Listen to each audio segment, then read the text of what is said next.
Welcome students. आज हम अपना नेक्स्ट लेक्चर करने जा रहे हैं 9th क्लास का canal rays and discovery of proton. कौन सा है? Canal rays and discovery of proton. अगर मैं अपने प्रीवियस लेक्चर की जानब जाता हूं तो प्रीवियस लेक्चर में हमने ये कहा था कि सर विलियम क्रुक्स ने काम किया था डिस्चार्ज ट्यूब पे। क्या किया था? सर विलियम क्रुक्स ने काम किया था डिस्चार्ज ट्यूब के अंदर। और डिस्चार्ज ट्यूब में इसने क्या काम किया था? इसने ये काम किया था कि इसने ये एक डिस्चार्ज ट्यूब ली थी, ग्लास की बनी हुई थी, और इसके साइडों पे दो इलेक्ट्रोड लगा दिए थे। एक को नाम दिया था कैथोड का, एक को नाम दिया था एनोड का। कनेक्ट कर दिया बैटरी के साथ, तो कैथोड से रेस निकली थी जो मूव कर गई एनोड की जानब, और यहाँ जाकर इसने क्या पैदा किया था? ग्लो पैदा किया था। ये हमने अपने प्रीवियस लेक्चर में कर लिया हुआ है।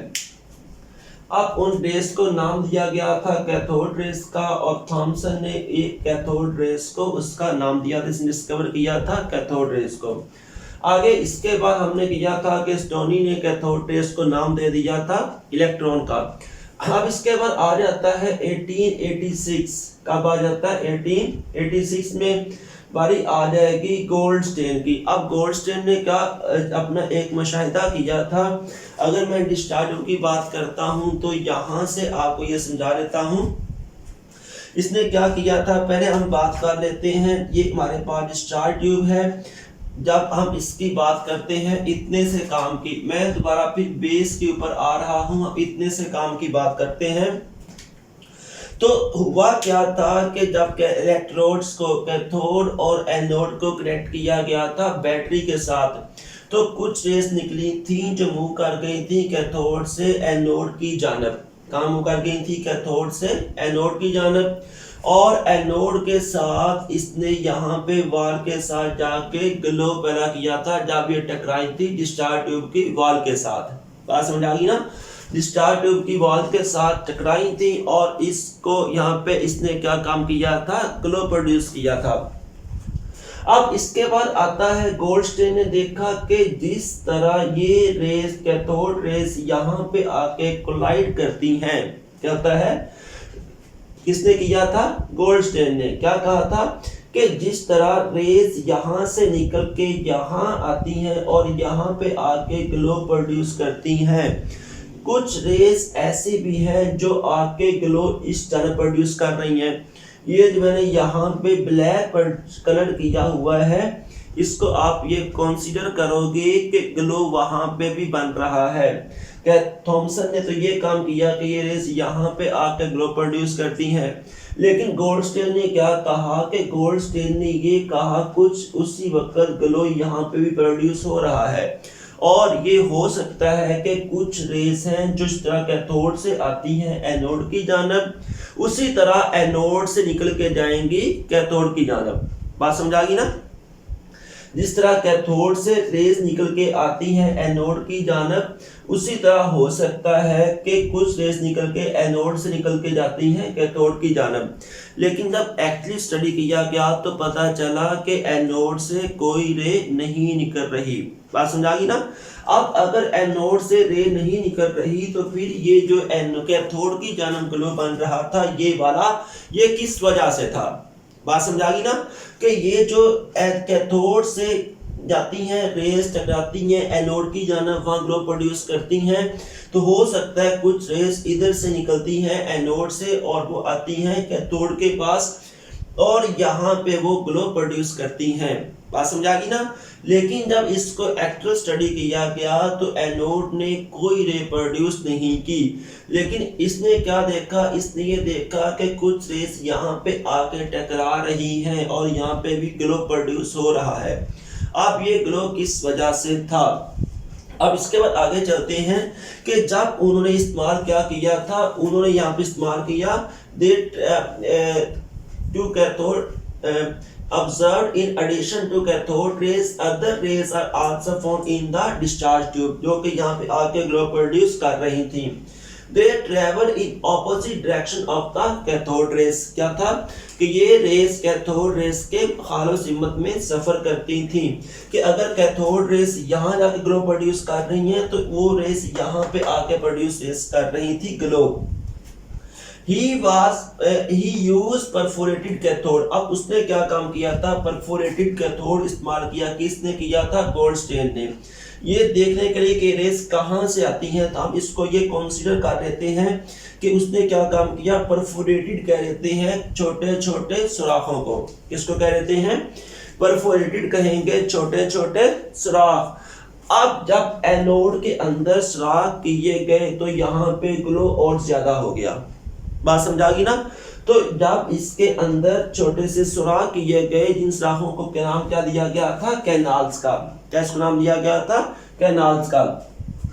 अब हुआ ये वाला है कि जब इसके अंदर ये कैनाल्स बनाए गए तो यहाँ पे ग्लो और ज्यादा हो गया।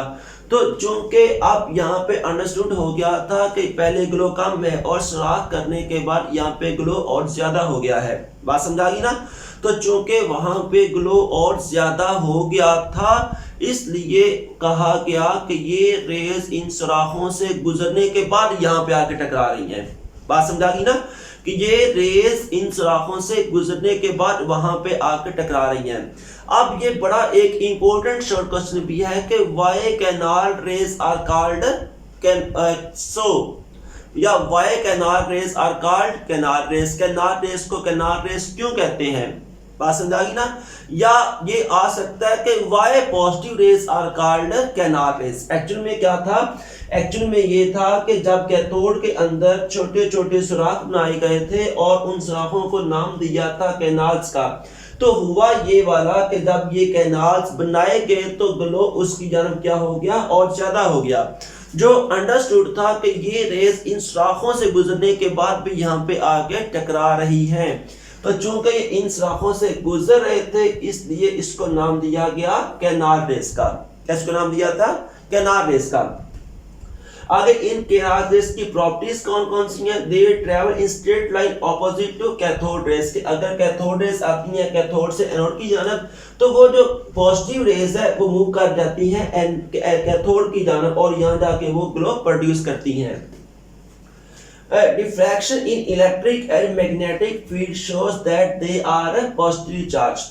हमने क्या किया था, हमने लास्ट टाइम किया था कि अगर कैथोड रेस गुजर रही हैं उनके रास्ते में हम पॉजिटिव प्लेट करेंगे या उनको पॉजिटिव प्लेट उसके पास करेंगे तो उसकी जानिब ये डिफ्लेक्ट हो जाती हैं। बात समझागी ना। अगर कैथोड रेस गुजर रही थी उसके पास हम पॉजिटिव प्लेट को करेंगे तो ये क्या काम करेंगी, रेस ऊपर को डिफ्लेक्ट हो जाएंगी।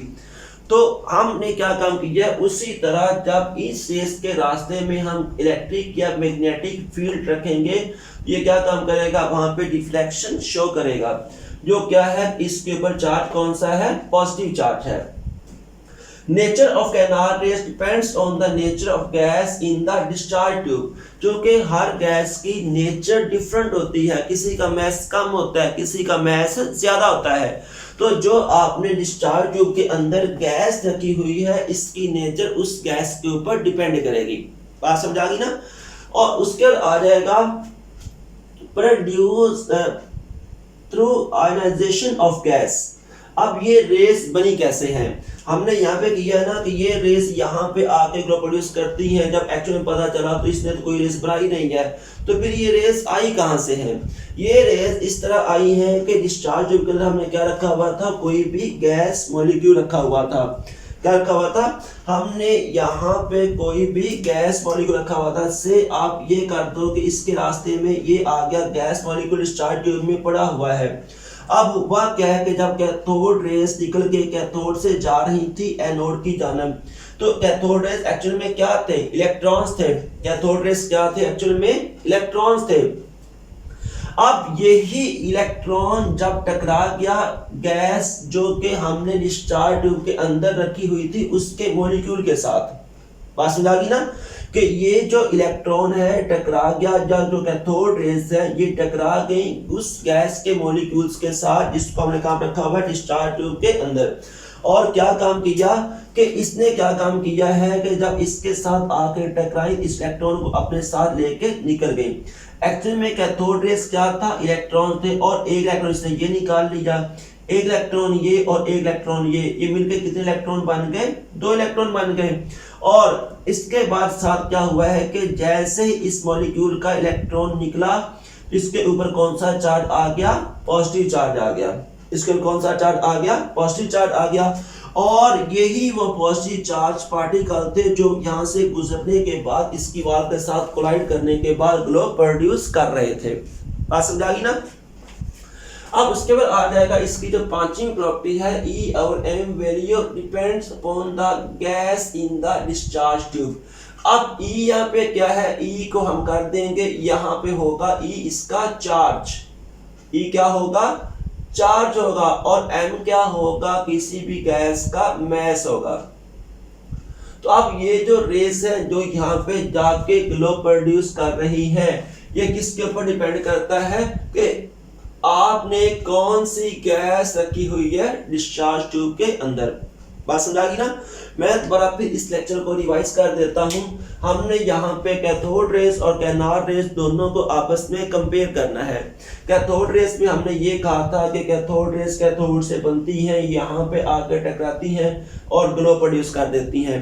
अब डिस्चार्ज ट्यूब के अंदर हमने रखा हुआ था गैस को एट लो प्रेशर, हमने अपने प्रीवियस लेक्चर में कर लिया हुआ है। अब हुआ ये वाला है कि गोल्डस्टेन ने ये एक अंदाजा लगाया, ये इसका अपना एक मुशाहिदा था कि जिस तरह कैथोड रेस यहाँ पे आके टकराती हैं और ग्लो प्रोड्यूस कर रही हैं, उसी तरह चूंकि ग्लो यहाँ पे भी प्रोड्यूस हो रहा है, तो हो सकता है कि कोई रेस एनोड से निकलती हैं और वो जाकर टकरा जाती हैं कैथोड के साथ और डिस्चार्ज ट्यूब के साथ कैथोड की जानब, और वहां पे वो ग्लो प्रोड्यूस करती हैं।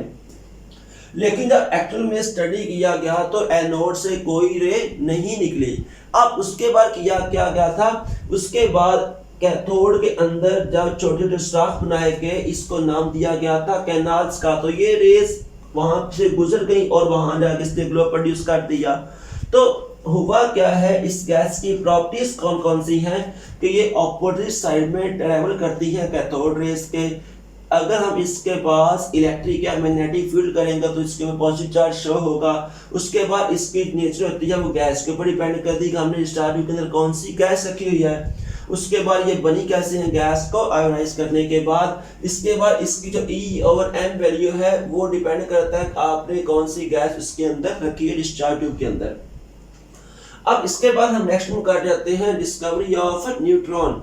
अब डिस्कवरी ऑफ न्यूट्रॉन में भी हम बात कर लेते हैं कि पहले हमने डिस्कवर कर लिया इलेक्ट्रॉन, उसके बाद डिस्कवर हो गया प्रोटॉन। अब इलेक्ट्रॉन भी डिस्कवर हो चुका है और प्रोटॉन भी डिस्कवर हो चुका है। इसके बाद वक्त आ गया है 1920 का। ये 1920 से पहले की बात हो चुकी है। हम इलेक्ट्रॉन भी डिस्कवर कर चुके हैं और प्रोटॉन भी डिस्कवर कर चुके हैं, और वक्त आ गया कब का, 1920 का।